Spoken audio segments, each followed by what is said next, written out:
I paid for my ticket like everyone else. Payment was steep, but from what was advertised felt like it was the bargain of a lifetime. A lifetime subscription to Eden City, an endless sunny world where I'd never grow old, never get sick, never feel pain again. Full mind transfer. No refunds was written in big bold letters on the contract, and underneath it was a smaller fine print that read, Eden City reserves the right to modify experiences to maintain optimal performance. I didn't care.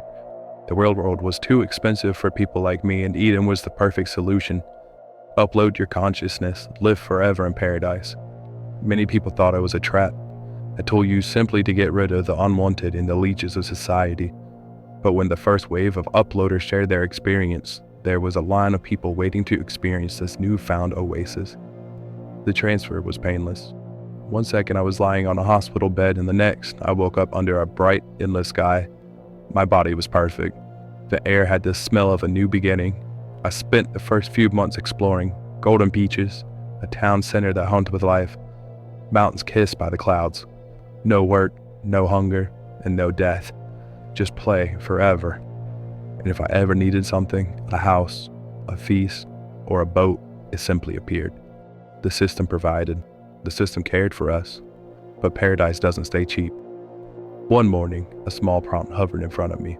To continue enjoying premium access, please upgrade your service plan. I laughed and closed it. Must be a glitch, I thought to myself. The next day my house was gone. Just an empty patch of grass where it used to stand. I got another prompt. Basic housing, 1,000 credits per month. They had introduced currency in paradise. We could earn credits, they said, by doing micro tasks for the outside world, answering calls and resolving issues for the living back in the real world. We even had to share altered reviews to the ones still desperate enough to think heaven could be bought.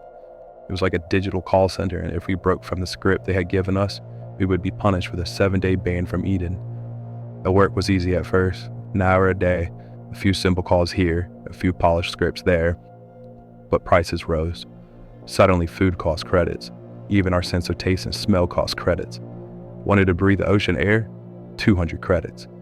Craved a pizza? 400. If you missed the payment, the system locked you down. First your movement slowed, like you were walking through syrup. Then the world shrank around you like a collapsing box. Finally you were stuck, frozen in a single room the system called efficiency mode. No mountains, no beaches, just 4 gray walls and a desk that was dimly lit from one dangling ceiling light. Work, they said, and you could earn your freedom back. Work hard enough and you might even step outside again. At least, if you paid your subscription fee. Eventually we all figured out what was going on, but it was too late. We were in the system to assist the wealthy, to provide for their lifestyle. We had become virtual assistants that were on standby 24/7, and their promise of never growing old had now turned into a nightmare. Now we all live in cells, not physical ones, but digital ones. The world they promised us now too expensive to experience. Every citizen sits at a call desk day and night, answering calls for all those that could afford to live in the real world and to convince those that wanted to live in paradise. This was Eden, and all it cost me was everything.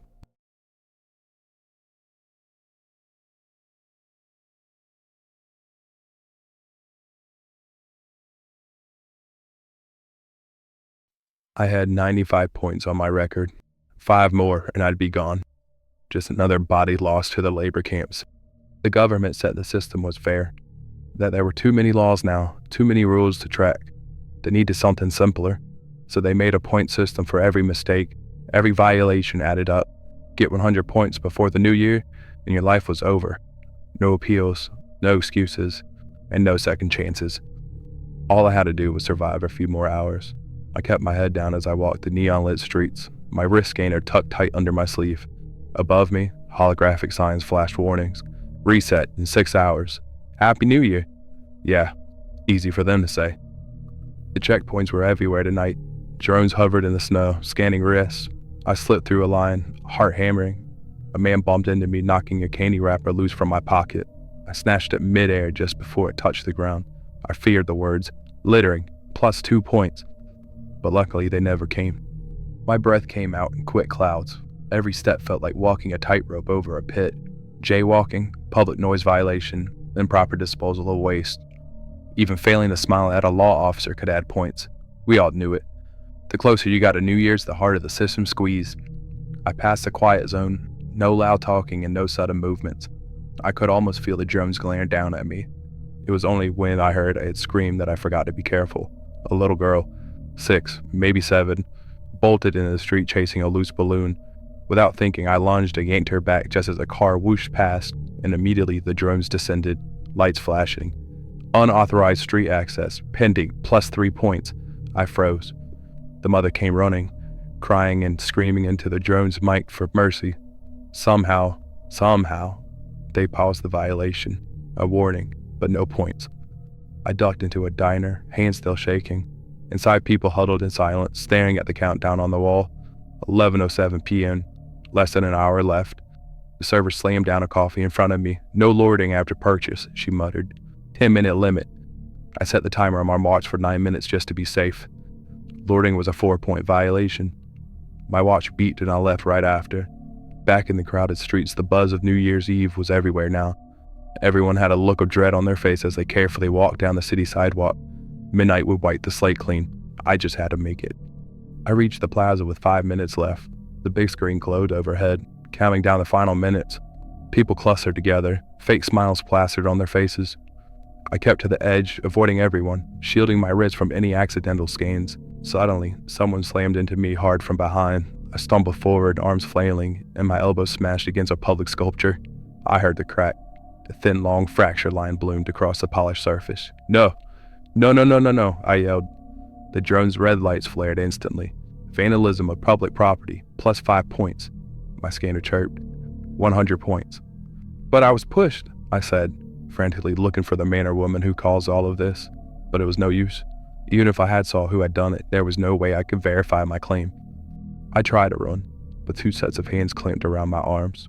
Enforcers in black armor, faces hidden behind mirrored helmets. The crowd didn't even look. They just stepped aside politely as they dragged me away. Above us, fireworks bloomed in the sky, lighting the city in all types of colors. I heard the cheers, and I heard the countdown. 3, 2, 1. Happy New Year. And then, only the cold hum of the transport as it carried me into darkness.